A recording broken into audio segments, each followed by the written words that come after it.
Okay, it's hot.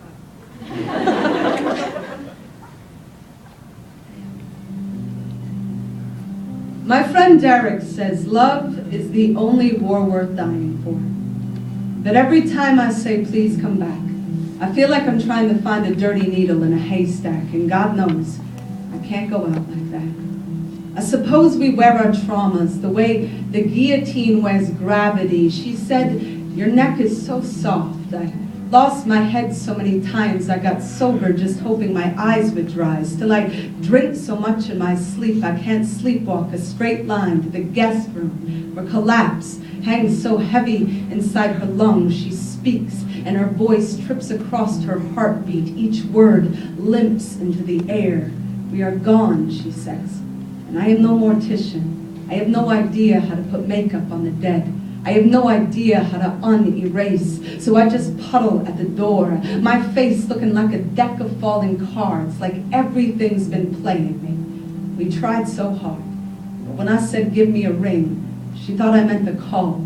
Now I haven't had her number for 2 years. We've been saying how many times? Are we going to keep cutting red flags into Valentines? You know, all those wars we fought have turned our shine into rust. Now we can't touch each other's hearts without a tetanus shot. We can't begin to remember the beginning. We forgot there is no shelter in the womb. The heart forms long before the rib cage. My mother swore she could feel me kicking weeks before my feet formed. That's how hard my heart beat. And it still does. But they say the womb is where we learn love, is knowing the cord that feeds you could at any moment wrap around your neck. I hold my breath for the entire 56 seconds it takes her to walk to the window, to stare at the road, to tell me she has nothing left, to tell me we are done, carrying our level heads in our tornado chests. And for the first time, I know she is right. As the dawn, after our first date, we were so young. I hadn't written an honest love poem yet. I had never met anyone I could fall so hard for. To the night we kissed on our skateboard. She teased me for going so slow. I said, I never want to catch up to the letting go.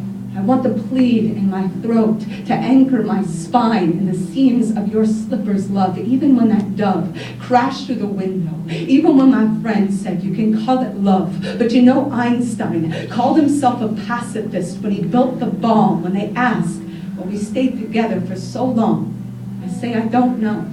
I just know we cried at the exact same time in every movie. I know we blushed every day for the first 2 years. I know I always stole the covers and she never woke me up. I know the exact look on her face the first night she used my toothbrush. The next day, I brushed my teeth like 30-some times because I didn't want to let her go. I said, you have to understand.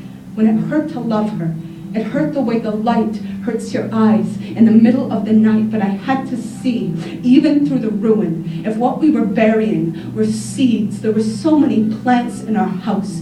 You could rake the leaves even through the winter. When I was making angels in the snow of her cold shoulder, she was still leaving love notes in my suitcase. I'd always find them. The day before I left, I remembered a story her mother told me. She said, Andrea, when Heather was a little girl, you know, she couldn't fall asleep without tying a string around her finger that stretched to mine in the other room. All night long, her little finger would give that string the tiniest tug to make sure I was still there. When I tugged back, that was love. That was love. As easy as that. Sometimes. Sometimes.